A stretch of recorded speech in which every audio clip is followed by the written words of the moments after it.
On April 5, 1977, something incredible was happening on the assembly line at the VAZ plant in Tolyatti. In a festive atmosphere, under the flashes of cameras, the public was presented with a new model, a completely original design, the VAZ 2121 Neva, a passenger car with enhanced off-road capability.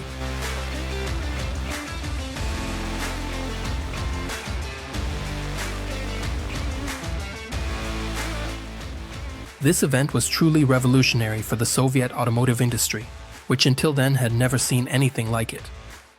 Everyone held their breath, and in the next moment, under the spotlights, appeared a car unfamiliar to the Soviet eye, with straight and strict body lines as rigid as Soviet life itself, and a roof silhouette as high as the Communist Party's approval rating.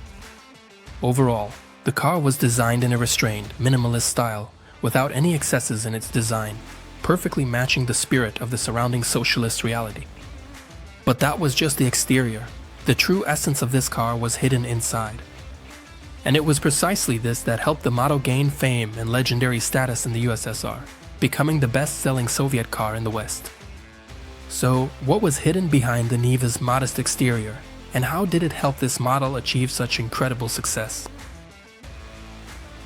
All this and much more in our video. In addition, you'll find out who the Neva was originally designed for and why the result didn't meet expectations, and how success came from where no one expected it. And finally, you'll see rare Neva modifications that only a handful of people have ever seen. We'll also tell you about the records this extraordinary car managed to achieve. And while you're watching, share your impressions of this model, which became the world's first crossover, in the comments. And also let us know which SUV brand you like the most.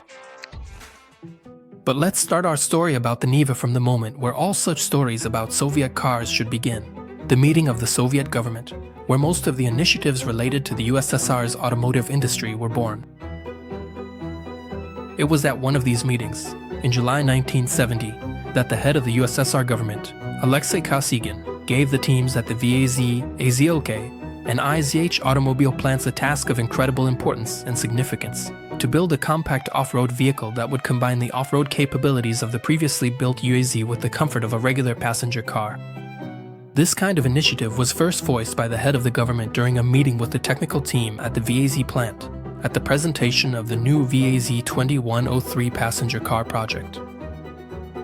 At that time, Alexei Kosygin addressed the engineers with the following words: "Our work with Fiat ends here, and from now on, we will have to rely solely on ourselves. So, your very first independent step should be to create a high-clearance vehicle based on the Ziguli for our rural population, because they have unintentionally been left out. We are about to provide millions of city dwellers with a modern passenger car, but for the countryside, it is hardly suitable, especially for our remote areas." In Tolyatti, the government head's call was met with enthusiasm. AZLK and Izmash also joined the off-roader for the villagers project with their own models, the AZLK 415 and the IZH 414. However, these vehicles turned out to be unready for mass production, so the only prototype left in the project was the VAZ. The chief designer of VAZ, Pet Prozov, was appointed as the person responsible for the off-roader development program. Even before the design process began, the team of engineers split into two opposing camps. Some adhered to more conservative approaches and believed that the future vehicles should be based on the classic design scheme of off-road vehicles of that time, with a body-on-frame construction, dependent suspension, part-time four-wheel drive, a canvas folding roof, and drum brakes on both the front and rear wheels. Another, more innovative part of Prozov's team considered such an approach a pointless waste of time and just spinning their wheels, since in the end, they would simply create yet another utilitarian UAZ 469, which could only be used by the military or somewhere out in the fields, on collective farms, and which would have not even a hint of comfort. And this directly contradicted the government's ideas about creating a vehicle for rural areas that would offer both high off-road capability and comfort. That's why the ideas of the innovators in the design department won out.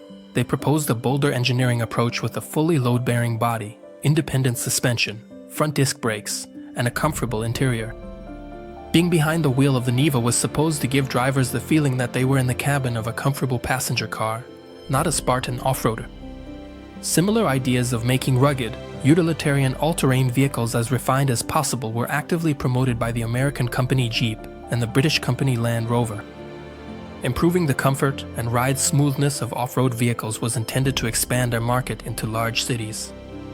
These off-road vehicles were meant to combine good off-road capability with the smooth ride and comfort of regular passenger cars. The most striking representative of this concept can be considered the Range Rover, a British SUV with an enhanced level of comfort, which became a real sensation in the global automotive market at the beginning of the 70s. Although the VZ designers were inspired by similar vehicles from Western car manufacturers, in the end they managed to create something absolutely unique. The Neva became the world's first compact crossover or SUV class vehicle even before such a classification was adopted in the automotive industry. The first running prototype, the E2121, was created in 1972. In 1973, it was officially announced that preparations for mass production were underway. In 1974, the first 15 pre-production models were made, and in March 1976, a second batch of 50 more vehicles was released. The off-road vehicles underwent a series of tests, including a run through the Urals and the Trans-Urals. For comparison with competing models, specialists used British Land Rover and Range Rover vehicles, as well as the UAZ 469. Overall, the tests were successful, and on July 31, 1975, an order was signed to put the vehicle into mass production. Since the world's first crossover was designed specifically for the off-road conditions of rural villages, it's no surprise that it was named Neva. In agricultural terminology, this word refers to fields sown with cereal grain crops. The first vehicles were styled after the VAZ 2101 Kopeka passenger car model. However, it was later decided to give the car a more luxurious design using elements from the VAZ 2106. The first production VAZ 2121 Neva rolled off the assembly line on April 5, 1977. It was a small-class passenger car with enhanced off-road capability. The body was a load-bearing, three-door hatchback type. The wheel configuration was 4x4 with permanent all-wheel drive. The Neva looked nothing like the classic Soviet off-road vehicles of that time. It looked just like an ordinary passenger car. Its design widely incorporated styling elements, components, and assemblies from the VAZ 2106 passenger model. Under the hood of the Neva was a high-revving inline 4-cylinder carbureted engine with a displacement of 1.5 liters and a power output of 75 horsepower, based on the engine from the VAZ 2106 model, but differing from it by having a larger, deeper oil pan to accommodate the differential. The engine was paired with a 4-speed manual transmission, also borrowed from the VAZ 2106. In addition, the vehicle was equipped with a 2-speed transfer case featuring a center differential locking mechanism. The restyled version of the Neva, the VAZ 2121-3, was equipped with a carbureted engine with an increased displacement of 1.6 liters and a power output of 80 horsepower.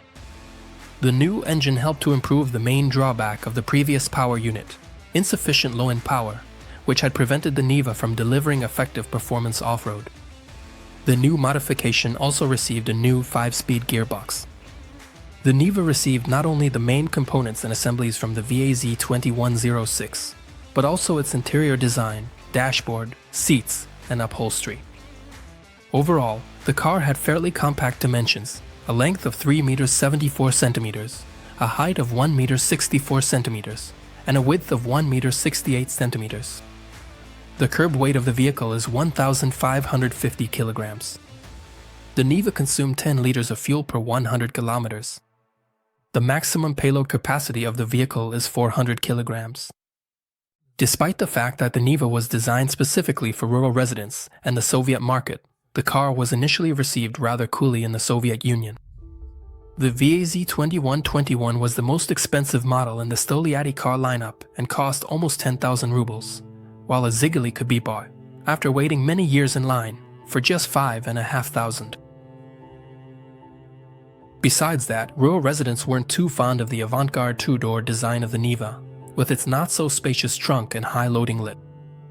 Most villagers actually preferred more classic off-road vehicles like the UAZ, which made it easy to haul sacks of crops from the fields without any trouble. It seemed like a failure. The bet on revolutionary design and construction hadn't paid off, and soon it looked like they'd have to return the awards and prizes they'd received. But no, salvation came from where no one expected it, from abroad.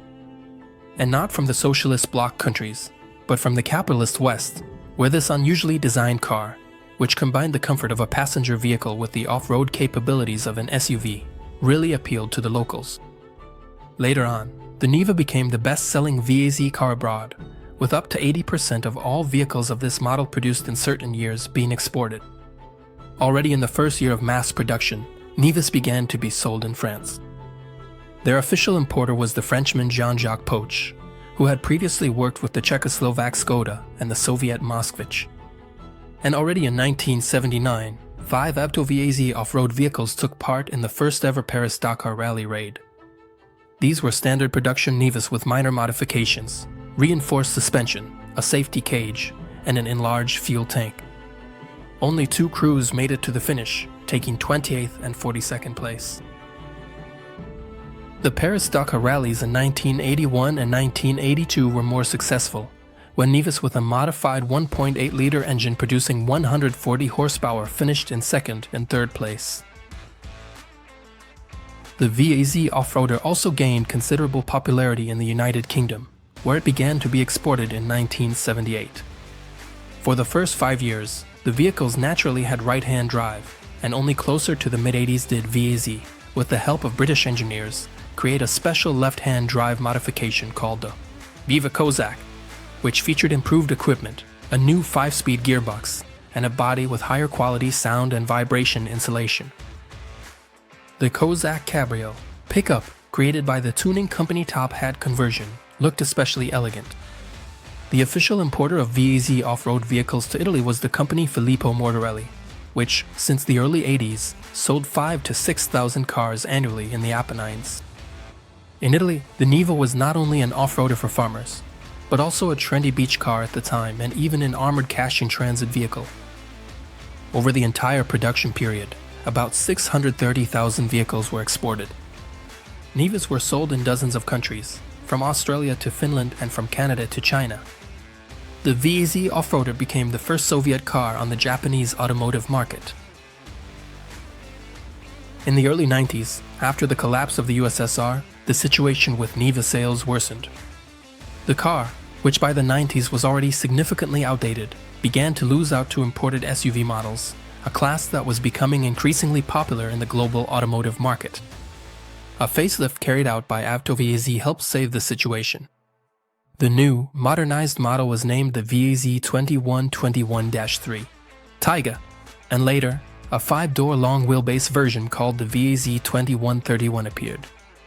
Many tuning companies, which sprang up in the 90s like mushrooms after the rain, created their most incredible modifications and versions of the Neva. There were pickups, vans, fire trucks and ambulances, various tuning versions, and even all-terrain vehicles. Special attention should be given to the all-terrain vehicle from the company, Bronto, which is a division of VAZ specializing in the production of special equipment.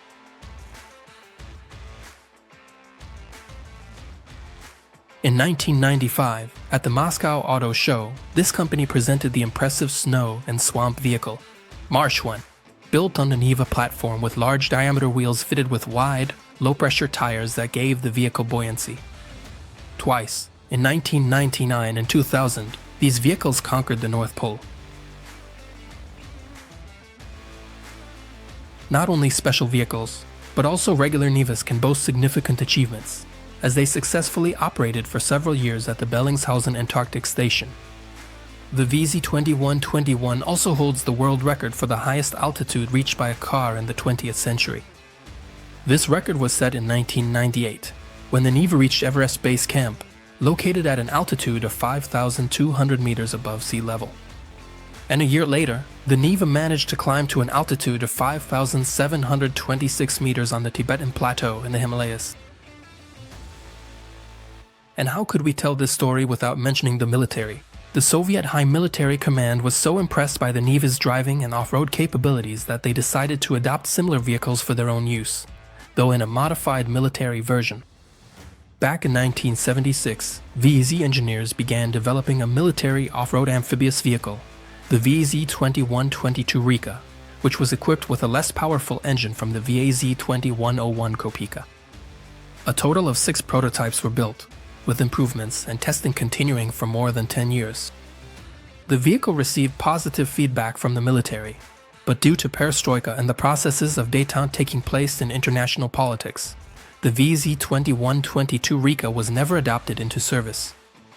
In 1998, after the creation of the General Motors Atto VAZ joint venture, a new model, the VAZ 2123 Neva, went into production. In 2003, it was renamed the Chevrolet Neva, and in 2006, the Lada Neva SUV model received a new designation, Lada 4x4. As of today, in some countries you can still occasionally spot Soviet-era Nevas on the roads. Even though they're old, they continue to bravely conquer off-road terrain, holding on to their title as the world's first crossover.